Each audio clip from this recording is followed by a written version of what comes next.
ನಮಸ್ಕಾರ ಸ್ನೇಹಿತರೆ, ಕನ್ನಡಿಗರು ಆಸ್ಟ್ರೇಲಿಯಾ ಮೊದಲನೆಯ ಪಾಡ್ಕಾಸ್ಟ್ಗೆ ನಿಮಗೆ ಹಾರ್ದಿಕ ಸ್ವಾಗತ.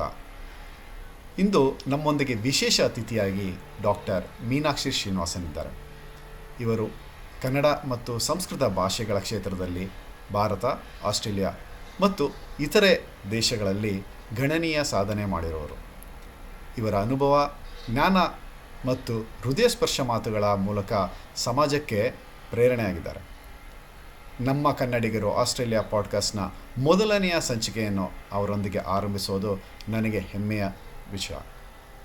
ಬನ್ನಿ, ಡಾಕ್ಟರ್ ಮೀನಾಕ್ಷಿ ಶ್ರೀನಿವಾಸನ್ ಅವರನ್ನು ಸ್ವಾಗತಿಸೋಣ.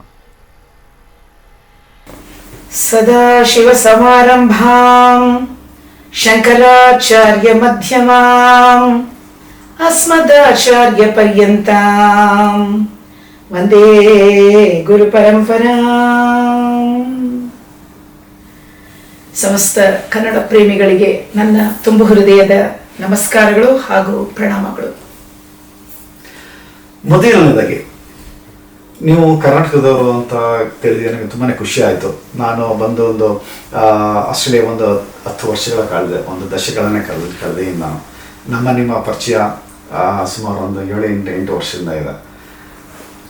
ನನಗೆ ಅನ್ಸೋದು, ಈ ದೇಶದಕ್ಕೆ ಬರಬೇಕಾದ್ರೆ ಯಾವುದೋ ಒಂದು ಶಕ್ತಿ ನಮ್ಮನ್ನ ಹೇಳ್ಕೊ ಬರುತ್ತೆ. ನಾವು ಏನೋ ಆಗಿರ್ತೀವಿ, ಏನೋ ಮನಸ್ಸಲ್ಲಿ ಇರ್ತದೆ, ಯಾವುದೋ ದೇಶಕ್ಕೆ ಬರ್ತೀವಿ, ಎಲ್ಲಾದ್ರೂ ಕೂಡ ಆಗುತ್ತೆ. ಅವ್ರದೇ ಒಂದು ಜೀವನ, ಒಂದು ಭಾಗ ಇರುತ್ತೆ. ಅದರಲ್ಲಿ ನಿಮ್ಮ ಭಾಗ, ನೀವು ಕರ್ನಾಟಕದಿಂದ ಹೇಗೆ ಆಸ್ಟ್ರೇಲಿಯಾಗೆ ಬಂದ್ರಿ? ಕರ್ನಾಟಕದಿಂದ ಆಸ್ಟ್ರೇಲಿಯಾಗೆ ಹೇಗೆ ಬಂದ್ರಿ ಅಂತ ಉತ್ತರ ಕೊಡಕ್ಕೆ ಮುಂಚೆ ಕರ್ನಾಟಕಕ್ಕೆ ಹೇಗೆ ಬಂದ್ವಿ ಅನ್ನೋದನ್ನ ತಿಳ್ಕೊಳ್ಬೇಕು. ಅದು ನಮ್ಮ ಜೀವನದ ಮುಖ್ಯ ವಿಷಯ ಅಂತ ಹೇಳ್ತೀನಿ. ನಮ್ಮ ಪೂರ್ವಜರೆಲ್ಲರೂ ತಮಿಳುನಾಡಿನವರು ರಾಜಾಶ್ರಯಕ್ಕಾಗಿ ಮೈಸೂರಿನ ಹತ್ತಿರ ಇರುವಂತಹ ಯರಗಂಬಳ್ಳಿ ಎನ್ನುವಂತಹ ಒಂದು ಕ್ಷೇತ್ರಕ್ಕೆ ಬಂದವರು. ಅಲ್ಲಿ ಗುರುಕುಲವನ್ನ ಪ್ರಾರಂಭ ಮಾಡಿದಂಥವರು. ನಂತರ ನಮ್ಮ ಮುತ್ತಾತ ಯಜ್ಞೇಶ್ವರ ದೀಕ್ಷಿತ್ ಅನ್ನುವಂಥವರು ಅಲ್ಲಿ ರಾಜಾಶ್ರಯದಲ್ಲಿ ಅವರು ಜ್ಯೋತಿಷ್ಶಾಸ್ತ್ರ ವಿದ್ವಾನಾಗಿ ಸೇವೆಯನ್ನು ಸಲ್ಲಿಸಿದವರು. ಇದು ನಮ್ಮ ತಂದೆಯ ಮನೆ ಕಡೆ. ಅದೇ ರೀತಿ ನಮ್ಮ ತಾಯಿಯ ಮನೆ ಕಡೆ ನಮ್ಮ ತಾತ ಅವರು ಎಲ್ಲ ದೇವಾಲಯಗಳ ಮುಖ್ಯದ ಅಧಿಕಾರಿ, ವ್ಯವಸ್ಥಾಪಕರಾಗಿದ್ದರಿಂದ ಆ ಒಂದು ವಾತಾವರಣದಲ್ಲಿ ನಾವು ಬಂದು ನೆಲೆಸೋದಕ್ಕೆ ಕರ್ನಾಟಕದಲ್ಲಿ ನಮಗೆ ಅಂತಹ ಒಂದು ಜವಾಬ್ದಾರಿಯುತವಾದಂತಹ ಒಂದು ಸ್ಥಾನ ನಮಗೆ ಸಿಕ್ತು ಅಂತ ಹೇಳ್ಬೋದು. ಅಲ್ಲಿ ಕರ್ನಾಟಕಕ್ಕೆ ಬಂದ ಮೇಲೆ ನಮ್ಮ ಅಜ್ಜಿ ಅಥವಾ ಅಜ್ಜ ಆಗಿರ್ಬೋದು, ಮುಖ್ಯವಾಗಿ ಅವರು ಹೇಳಿದಂತಹ ವಿಷಯ, ನಾವು ಇಲ್ಲಿ ಕರ್ನಾಟಕದಲ್ಲಿ ಬಂದು ವಾಸ ಮಾಡಿದ ಮೇಲೆ ಇಲ್ಲಿನ ಸಂಸ್ಕೃತಿ ಹಾಗೂ ಭಾಷೆಗೆ ನಾವು ಆದ್ಯತೆಯನ್ನು ಕೊಡಬೇಕು. ಅದರಿಂದ ನಾವೆಲ್ಲರೂ ಮನೆಯಲ್ಲಿ ನಮ್ಮ ಭಾಷೆಯನ್ನ ಮಾತಾಡೋಣ, ಮಾತೃಭಾಷೆಯನ್ನ, ಆದರೆ ಎಲ್ಲ ವ್ಯವಹಾರವು ನಮ್ದು ಕನ್ನಡದಲ್ಲೇ ಇರಬೇಕು ಅಂತ ಅಂದ್ಬಿಟ್ಟು ಆ ಕನ್ನಡಾಂಬೆಯನ್ನ ಪ್ರಪ್ರಥಮವಾಗಿ ಸ್ಮರಿಸ್ತಾ ಕನ್ನಡದ ಒಂದು ಪ್ರಯಾಣ ನಂದು ಪ್ರಾರಂಭವಾಯಿತು ಅಂತ ಹೇಳ್ಬೋದು. ಅಲ್ಲಿಂದ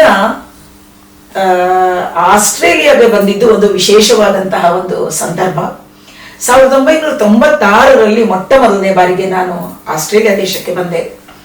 ಆಗ ಅಷ್ಟೊತ್ತಿಗಾಗಲೇ ನನ್ನ ತಂಗಿ ಮತ್ತೆ ಅವರ ಯಜಮಾನರು ಇಲ್ಲಿ ವಾಸವಾಗಿದ್ರು.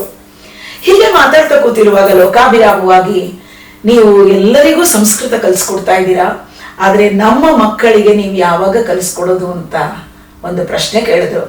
ಅದು ಯಾಕೆ ನಿಮಗೆ ಸಂಸ್ಕೃತಕ್ಕೂ ಮತ್ತೆ ಕನ್ನಡ ಭಾಷೆ ಇದು ಹೇಗೆ ನಿಮಗೆ ನಂಟು ಆಗ್ತು, ಹೇಗೆ ಬಂತದ್ದು?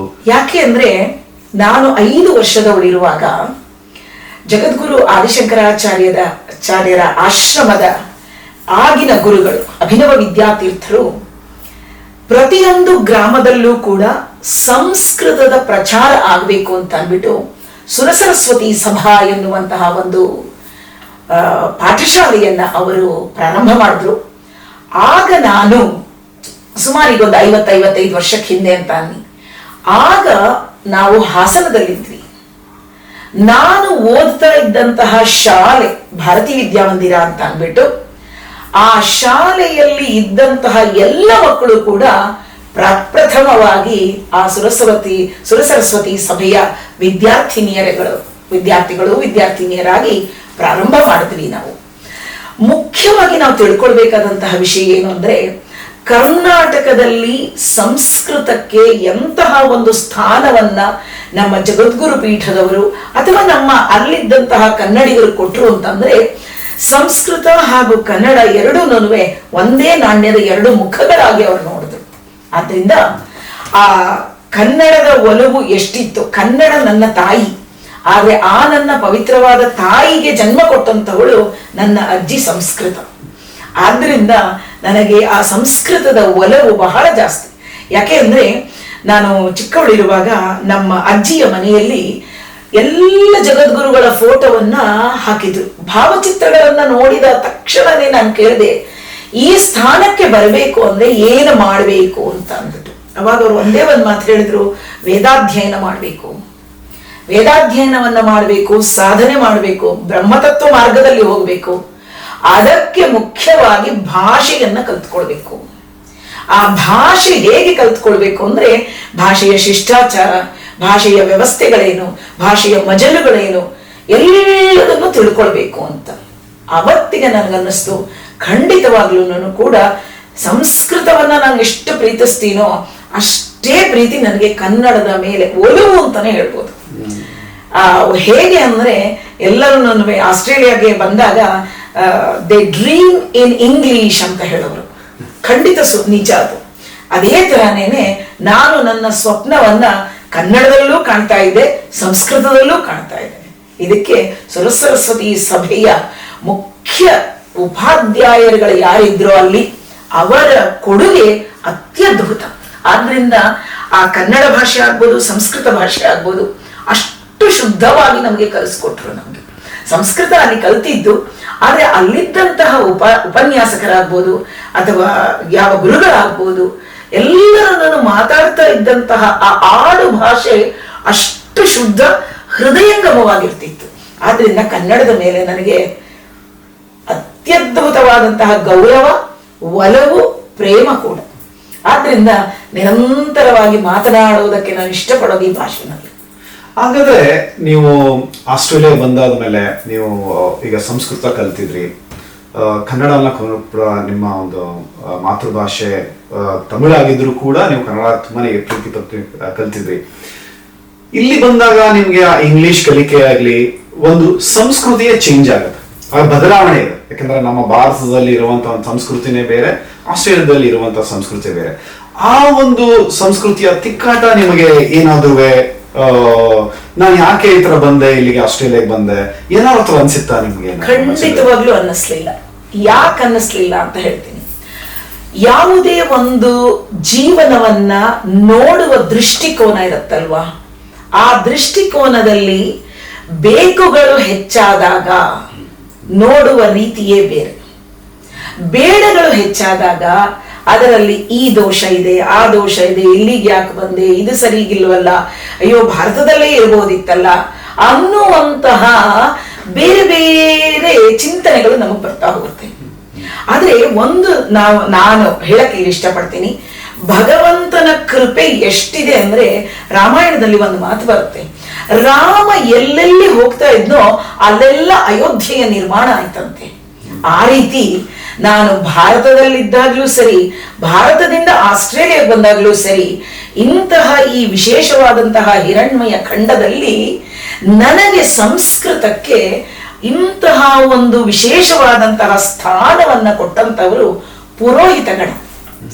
ಆ ಪುರೋಹಿತರು ಮೊಟ್ಟ ಮೊದಲನೇದಾಗಿ ನಾನು ಇಲ್ಲಿ ಬಂದಿದ್ದೀನಿ ಎಂದಿದ ತಕ್ಷಣನೇ ಆ ವಿಶೇಷವಾದಂತಹ ಪುರೋಹಿತರು ನಮ್ಮ ಯಜಮಾನರನ್ನ ಕೇಳಿ, ಇವರು ಬಂದಿದಾರಲ್ಲ, ಯಾಕೆ ನಾವು ಸಂಸ್ಕೃತಾಧ್ಯಯನವನ್ನ ಪ್ರಾರಂಭ ಮಾಡಬಾರ್ದು ಅಂತ ಅಂದ್ಬಿಟ್ಟು, ಅಷ್ಟೇ ಅಲ್ಲದೇನೆ ನನಗೆ ಹಿಂದಿ ಭಾಷೆಯಲ್ಲಿಯೂ ಕೂಡ ಸಾಕಷ್ಟು ಪರೀಕ್ಷೆಗಳನ್ನ ನಾನು ಮಾಡ್ಕೊಂಡಿದ್ದರಿಂದ ಮೊಟ್ಟ ಮೊದಲನೆಯದಾಗಿ ಇಲ್ಲಿ ನಾನು ಹಿಂದಿ ಕಮ್ಯುನಿಟಿ ಲ್ಯಾಂಗ್ವೇಜ್ ಶಾಲೆಯಲ್ಲಿ ನಾನು ಪ್ರಾಧ್ಯಾಪಕಿಯಾಗಿ ಕೆಲಸವನ್ನ ಮಾಡಿದೆ ಮೊದಲು.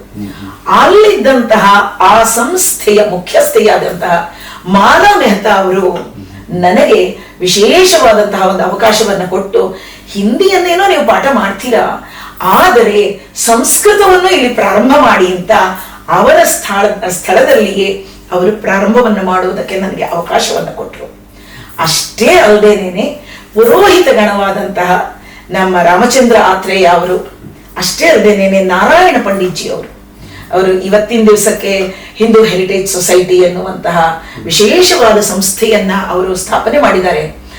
ಅಂತಹ ಆ ಪುರೋಹಿತ ಗಣಕ್ಕೆ ಒಂದು ಧ್ವಜಪ್ರಾಯರಾಗಿರುವಂತಹ ಅವರು ಅವರ ಮನೆಯಲ್ಲಿಯೇ ಗ್ರಂಥಾಲಯದಲ್ಲಿ ಒಂದು 10-15 ಪಂಡಿತರುಗಳನ್ನ ಕಲೆ ಹಾಕಿ ಅಲ್ಲಿ ಸಂಸ್ಕೃತವನ್ನ ಹೇಳ್ಕೊಡುವುದಕ್ಕೆ ಮೊಟ್ಟ ಮೊದಲನೇದಾಗಿ ಪ್ರಾರಂಭ ಮಾಡಿದರು. ಹಾಗಾಗಿ ಇಲ್ಲಿಗೆ ಬಂದ ಮೇಲೂ ಕೂಡ ನನಗೆ ಸಂಸ್ಕೃತದ ಒಂದು ವಾತಾವರಣ ಹಾಗೆಯೇ ಮುಂದುವರ್ಕೊಂಡು ಹೋಯಿತು. ನೀವು ಮಧ್ಯ ಒಂದು ಮಾತಾಡ ಹಿರಣ್ಮಯ ಖಂಡ ಅನ್ಬಿಟ್ಟಂತ, ಏನದು ಹಿರಣ್ಮಯ ಖಂಡ? ಯಾಕೆ ಈ ಆಸ್ಟ್ರೇಲಿಯಾ ದೇಶ ಯಾವುದಿದೆ ಅದು ಇರುವಂತಹ ಒಂದು ಖಂಡಕ್ಕೆ, ದಕ್ಷಿಣ ಪಥಕ್ಕೆ ಯಾವುದಿದೆ ಅದಕ್ಕೆ ಹಿರಣ್ಮಯ ಖಂಡ ಅಂತ ಹೇಳ್ತೀವಿ. ಹಾಗಾದ್ರೆ ನಾವು ಈಗ ಒಂದು ನಮ್ಮ ಸನಾತನ ಧರ್ಮದಲ್ಲಿ ತಗೊಂಡಾಗ ಸಂಕಲ್ಪಗಳು ಮಾಡ್ತೀವಿ ನಾವೀಗ. ಈಗ ಭರತ ವರ್ಷೆ, ಭರತ ಖಂಡೆ, ಜಂಬೋದ್ವೀಪೆ ಅಂತ ಒಂದು ಪದಗಳನ್ನ ಉಪಯೋಗಿಸೋದು ಉಂಟು. ಆ ಪದಗಳು ಇಲ್ಲಿಗೆ ಬೇರೆ ಆಗುತ್ತಾ? ಖಂಡಿತವಾಗ್ಲೂ ಆಗುತ್ತೆ. ಯಾಕೆ ಅಂದ್ರೆ ಶುಭೆ ಶೋಭನೆ ಮುಹೂರ್ತೆ ಅರ್ಧ ಭ್ರಮಣ ಶ್ವೇತವಾರ ಕಲ್ಪೆ ಎಲ್ಲ ನೀವು ಹೇಳ್ಕೊಂಡು ಬಂದ್ಮೇಲೆ ಭರತ ವರ್ಷೆ, ಭಾರತ ಖಂಡ ಹೇಳಲಿಕ್ಕೆ ಸಾಧ್ಯವಿಲ್ಲ. ನಾವಿರುವಂತಹ ಖಂಡ ಹಿರಣ್ಮಯ ಖಂಡ. ಅದನ್ನ ಕೆಲವು ಸಂಕಲ್ಪಗಳಲ್ಲಿ ಕ್ರೌಂಚ ದ್ವೀಪ ಅಂತಾನು ಹೇಳ್ತಾರೆ. ಕ್ರೌಂಚ ದ್ವೀಪ ಅಂದ್ಬಿಟ್ಟು ವಿಶೇಷವಾದ ಕೆಲವು ಪಕ್ಷಿಗಳ, ಗಿಳಿಗಳ ಕುಲ ಇಲ್ಲಿದೆಯಂತೆ. ಅಷ್ಟೇ ಅಲ್ಲದೇನೆ ಈ ದ್ವೀಪಕ್ಕೆ ಅಥವಾ ಈ ಖಂಡಕ್ಕೆ ಹಿರಣ್ಮಯ ಖಂಡ ಅಂತ ಯಾಕೆ ಹೇಳ್ತಾರಪ್ಪ ಅಂದ್ರೆ, ಇದು ಒಂದು ವಿಶೇಷವಾದಂತಹ ಇದಕ್ಕೊಂದು ಪ್ರಸಂಗವನ್ನ ಹೇಳಕ್ಕೆ ಇಷ್ಟಪಡ್ತೀನಿ. ಹೀಗೆ ಮಾತಾಡ್ತಾ ಇದ್ದಾಗ ನಾನು ನನ್ನ ಯಜಮಾನರು ನಿನ್ನ ಹುಟ್ಟಿದ ಬಗ್ಗೆ ಏನಪ್ಪ ಬೇಕು ಅಂತ ನಾನು ಕೇಳಿದಾಗ, ಈ ನಮ್ಮ ಒಂದೇ ಮಾತರಂ ಇದೆಯಲ್ವಾ, ಆ ತರ ನೀನ್ ಯಾಕೆ ಭಾರತ ದೇಶಕ್ಕೆ ಆ ಒಂದೇ ಮಾತರನ್ನ ಬರೆದಿರೋ ರೀತಿಯಲ್ಲಿ ಆಸ್ಟ್ರೇಲಿಯಾ ದೇಶಕ್ಕೆ ಯಾಕೆ ಒಂದು ಬರಿಬಾರದು ಅಂತ ಅಂದ್ರು. ಈಗ ತಾನೇ ನಾನು ಬಂದಿದ್ದೀನಿ, ನನಗೆ ಆಸ್ಟ್ರೇಲಿಯಾ ದೇಶದ ಬಗ್ಗೆ ಹೆಚ್ಚು ವಿಷಯಗಳು ಗೊತ್ತಿಲ್ಲ. ಅದಕ್ಕೆ ಸಂಬಂಧಪಟ್ಟಂತಹ ಮುಖ್ಯವಾದಂತಹ ಎಲ್ಲ ವಿಷಯಗಳನ್ನ ನೀನು ನನಗೆ ಕಲೆ ಹಾಕಿ ಕೊಟ್ಟಿತು ಅಂದ್ರೆ ಖಂಡಿತವಾಗಿಯೂ ನಾವೊಂದು ರಾಷ್ಟ್ರಗುಣ ಗಾನವನ್ನ ಮಾಡಬಹುದು ಅಂತ ಅನ್ಬಿಟ್ಟು ಒಂದೇ ಹಿರಣ್ಮಯ ಖಂಡಂ ಅಂತ ಅನ್ಬಿಟ್ಟು ಒಂದು ಹಾಡನ್ನ ನಾನು ಸಂಸ್ಕೃತದಲ್ಲಿ ರಚನೆ ಮಾಡಿದೆ. ಅದರಲ್ಲಿ ಒಂದು ಮುಖ್ಯವಾದಂತಹ ವಿಷಯವನ್ನ ನಾನು ಹೇಳಿದ್ದೀನಿ ಇಲ್ಲಿ. ಒಂದೇ ಹಿರಣ್ಮಯ ಖಂಡಂ ಆ ಪ್ರವಾದಶಿಲಾತಲಂ ಒಂದೇ ಹಿರಣ್ಮಯ ಖಂಡಂ. ಈ ಭೂಮಿಯ ಪದರಗಳು ಒಂದೊಂದು ಖಂಡಕ್ಕೆ ಒಂದೊಂದು ರೀತಿಯಲ್ಲಿ ಅದು ತನ್ನನ್ನ ತಾನು ಬೆಳೆಸುತ್ತೆ. ಆದ್ರೆ ಈ ಆಸ್ಟ್ರೇಲಿಯಾ ದೇಶದ ಭೂಮಿಯ ಪದರಗಳು, ಟೆಕ್ಟಾನಿಕ್ ಪ್ಲೇಟ್ಸ್ ಅಂತ ಯಾವುದನ್ನ ಹೇಳ್ತೀವಿ ಇಂಗ್ಲಿಷ್ ನಲ್ಲಿ, ಅದು ಪ್ರವಾಲ ಶಿಲೆಯಿಂದ ಆಗಿರುವಂಥದ್ದು. ಅಂದ್ರೆ ಆ ಕೋರಲ್ಸ್, ಆ ಹವಳಗಳ ಒಂದು ದೃಢೀಕರಣದಿಂದ ಆಗಿರುವಂಥದ್ದು. ಆದ್ರಿಂದ ಇಲ್ಲಿ ನಾವು ಕಾಲ್ಗೋರ್ಲಿ, ಕುಲ್ಗಾರ್ಲಿ ಅಲ್ಲೆಲ್ಲ ನೋಡ್ತು ಅಂತಂದ್ರೆ ಇರುವಂತಹ ವಜ್ರಗಳಾಗ್ಬೋದು, ಜರ್ಕಾನ್ ಎನ್ನುವಂತಹ ವಿಶೇಷ ಜಾತಿಯ ಕಲ್ಲುಗಳಾಗ್ಬೋದು, ನವರತ್ನಕ್ಕೆ ಸಮಾನವಾದಂತಹ ಕಲ್ಲುಗಳಾಗ್ಬೋದು, ಅಥವಾ ಇಲ್ಲಿಯೇ ಉತ್ಪತ್ತಿಯಾಗುವಂತಹ ವಿಶೇಷ ಜಾತಿಯಂತಹ ಓಪಲ್ಗಳಾಗ್ಬೋದು, ಇದೆಲ್ಲದೂ ಕೂಡ ಭೂಮಿಯ ಪದರಗಳು. ಮತ್ತೆ ವಿಶೇಷವಾದ ಹವಳ, ಈ ಹವಳದ ಪದರಗಳಿರೋದ್ರಿಂದ ಈ ಖಂಡಕ್ಕೆ ಹಿರಣ್ಮಯ ಖಂಡ ಎಂಬುದಾಗಿ, ಇದನ್ನ ನಾನು ಹೇಳಿದ ವಿಷಯ ಅಲ್ಲ, ವಿಶೇಷವಾದಂತಹ ಆಲ್ ವರ್ಲ್ಡ್ ಗಾಯತ್ರಿ ಪರಿವಾರ ಅಂತ ಅಂದ್ಬಿಟ್ಟು ಹರಿದ್ವಾರದಲ್ಲಿ ಒಂದು ವಿಶೇಷವಾದಂತಹ ಒಂದು ವಿಶ್ವವಿದ್ಯಾನಿಲಯ ಇದೆ. ಅಲ್ಲಿದ್ದಂತಹ ಮಹಾನ್ ಋಷಿ ಅವರು ಅಲ್ಲೇ ಹಿಮಾಲಯ ಪ್ರಾಂತ್ಯದಲ್ಲಿ ಕೂತು ಪ್ರಪಂಚವನ್ನ ಅವರು ದರ್ಶನ ಮಾಡಿದ್ರು. ಅವರು ತಮ್ಮ ವಿಶ್ವದರ್ಶನ ಎನ್ನುವಂತಹ ಪುಸ್ತಕದಲ್ಲಿ, ಗ್ರಂಥ ಅಂತಾನೆ ಹೇಳ್ಬೋದು, ಅದರಲ್ಲಿ ಅವರು ಈ ಖಂಡವನ್ನ ಹಿರಣ್ಮಯ ಖಂಡ ಎಂಬುದಾಗಿ ಹೇಳಿದ್ದಾರೆ. ಅಂತಹ ವಿಶೇಷ ಖಂಡಕ್ಕೆ ನಾವು ಬಂದ ಮೇಲೆ ಇಲ್ಲಿ ಈ ತರ ತೊಂದರೆಗಳಿದೆ, ಕೊರೆಗಳಿದೆ, ಇದು ಸರಿಗಿಲ್ಲ ಅನ್ನುವುದು ತಪ್ಪು. ಯಾಕೆ ಅಂದ್ರೆ ಯಾವುದೇ ದೇಶಕ್ಕೆ ನಾವು ಬಂದ್ರೂ ನಮ್ಮೆಲ್ಲ ಗುಣಗಳನ್ನ ಈ ಭೂಮಿಯಲ್ಲಿ ಬಿಡುವುದು ಭಾರತೀಯರ ಲಕ್ಷಣವಾಗಬೇಕು, ಭಾರತೀಯರ ಲಾಂಛನವಾಗಬೇಕು. ನಾವು ಏನೇ ಅಲ್ಲಿ ಕಲ್ತಿದ್ರು ಕೂಡ ಅಲ್ಲಿ ಏನ್ ಕೆಲಸ ಮಾಡ್ತಿದ್ವೋ ಇಲ್ಲೇ ಆ ಕೆಲಸವನ್ನ ಮಾಡುವುದಕ್ಕೆ ಒಂದು ಭಗವಂತನ ಕೃಪೆ ಇರಬೇಕು, ಇನ್ನೊಂದು ಮಾಡುವ ಆಸಕ್ತಿ ಇರಬೇಕು. ಅಷ್ಟೇ ಅಲ್ಲದೇನೆ ಅವಕಾಶ ಸಿಕ್ಕಿದ್ದನ್ನ ಕ್ರಮಕ್ರಮವಾಗಿ ಬೆಳೆಸ್ಕೊಂಡು ಹೋಗ್ಬೇಕು. ಇಷ್ಟನ್ನ ನನಗೆ ಭಗವಂತ ನೆರವೇರಿಸ್ಕೊಟ್ಟ. ಮತ್ತೆ ಎಲ್ಲ ಹಿಂದೂ ಸಮಾಜದವರು ಅಷ್ಟೇ ಅಲ್ಲದೇನೆ ಫಿಜಿಯಿಂದ ಬಂದಂತಹ ಹಿಂದೂ ಸಮಾಜದವರು ಅವರುಗಳೂ ಕೂಡ ನನ್ನ ಪ್ರಪ್ರಥಮ ವಿದ್ಯಾರ್ಥಿಗಳಾಗಿದ್ದರಿಂದ ನಾನು ಅವರಿಗೆ ಸಂಸ್ಕೃತವನ್ನ ಹಂತ ಹಂತವಾಗಿ ಅವರಿಗೆ ಕಲಿಸ್ಕೊಟ್ಟಿದ್ರಿಂದ ಅವರ ಒಂದು ಸಂಪರ್ಕದಿಂದ ಆಸ್ಟ್ರೇಲಿಯಾಗೆ ಬಂದ ಮೇಲೂ ಕೂಡ ಭಾಷೆಯನ್ನ ಉಳಿಸಿ ಬೆಳೆಸಿ ಸಂಸ್ಕರಣ ಮಾಡಿ ಅದರಿಂದ ಅಭಿವೃದ್ಧಿಯಾಗಿ ಸಂಸ್ಕೃತ ಪ್ರಪ್ರಥಮವಾದಂತಹ ಸಂಸ್ಕೃತ ಕಮ್ಯುನಿಟಿ ಲ್ಯಾಂಗ್ವೇಜ್ ಶಾಲೆಯನ್ನು ಕೂಡ ನಾವು ಇಲ್ಲಿ ಪ್ರಾರಂಭ ಮಾಡಿ ಪ್ರಪಂಚದಲ್ಲೇ ಮೊಟ್ಟ ಮೊದಲನೇ ಶಾಲೆ. ಅದಕ್ಕೆ ನಮ್ಮ ನ್ಯೂ ಸೌತ್ ವೇಲ್ಸ್ ಸರ್ಕಾರಕ್ಕೆ ನಾವು ಪ್ರಪ್ರಥಮವಾಗಿ ಕೃತಜ್ಞತೆಯನ್ನು ಸಲ್ಲಿಸ್ತೀವಿ. ಅದೇ ಹೇಳ್ಬೇಕು, ನಾನು ನಿಮ್ಮನ್ನ ಕೇಳಬೇಕು ಅಂತ ಅನ್ಕೊಂಡಿದ್ದೆ. ಈಗ ನೀವು ಬಂದಾದ್ಮೇಲೆ ನೀವು ಕೂಡ ಒಂದು ಕಾಲೇಜ್ಗೆ ಪ್ರಾಧ್ಯಾಪಕರಾಗಿ ನೀವು ಸೇರ್ಕೊಂಡಾದ್ಮೇಲೆ ನಿಮ್ಮ ಒಂದು ಏನು ಸಂಸ್ಕೃತದ ನಾಲೆಜ್ ಏನಿತ್ತು ಅದನ್ನ ಕೂಡ ನೀವು ಇಲ್ಲಿ ಎಲ್ಲದಕ್ಕೂ ಹೇಳ್ಕೊಡೋದಕ್ಕೆ ಅಂತ ಹೇಳಿದ್ರಿ. ಅದು ಹೇಗೆ ಶಾಲೆಗೆ ಅದು ಬದಲಾವಣೆ ಆಯ್ತು? ಯಾವ ರೀತಿ ಇದಕ್ಕೆ ಏನಾದ್ರೂ ನಿಮ್ಮ ದೂರದೃಷ್ಟಿಕೋನ ಇರ್ಬೋದು, ಇಲ್ಲ ಅಂತಂದ್ರೆ ಇಲ್ಲ ನೀವು ಬೇರೆ ಕಡೆಯಿಂದ ಮಾಡ್ಬೇಕು ಅನ್ನೋ ಒಂದು ಬೇರೆ ಒಂದು ಆಶೀರ್ವಾದ, ಗುರುವಿನ ಆಶೀರ್ವಾದ ಏನಾದ್ರು ಇತ್ತ ಆ ತರ? ಖಂಡಿತವಾಗ್ಲು ನಾನು ಮುಂಚೆನೆ ತಿಳಿಸ್ದಂಗೆ, ನಾನು ಬರುವುದಕ್ಕೆ ಮುಂಚೆನೆ ನನ್ನ ತಂಗಿ ಹಾಗೂ ಅವರ ಯಜಮಾನರು ಇಲ್ಲಿ ಬಂದಿದ್ರು. ನಾನು ಮೊಟ್ಟ ಮೊದಲನೇದಾಗಿ 96ರಲ್ಲಿ ಇಲ್ಲಿಗೆ ಬಂದಾಗ ನೀವು ಯಾವಾಗ ಬರ್ತೀರಾ ಅಂತ ಕೇಳಿದ್ರು. ಆಗ ತಾನೇ ನಾನು ಸಂಶೋಧನೆಯನ್ನು ಪ್ರಾರಂಭ ಮಾಡಿದ್ದೆ, PhD ಮಾಡುವುದಕ್ಕೆ ಆಗ ತಾನೇ ಪ್ರಾರಂಭ ಮಾಡಿದ್ದೆ. ನಾನು ಅವರಿಗೊಂದು ಪ್ರಮಾಣ ಮಾಡಿದೆ, PhD ಮುಗಿಲಿ ಖಂಡಿತವಾಗ್ಲೂ ನಾನು ಇಲ್ಲಿ ಬರ್ತೀನಿ ಅಂತ ಅಂದ್ಬಿಟ್ಟು. 2001ರಲ್ಲಿ ನನ್ನ ಸಂಶೋಧನೆ ಮುಗೀತು.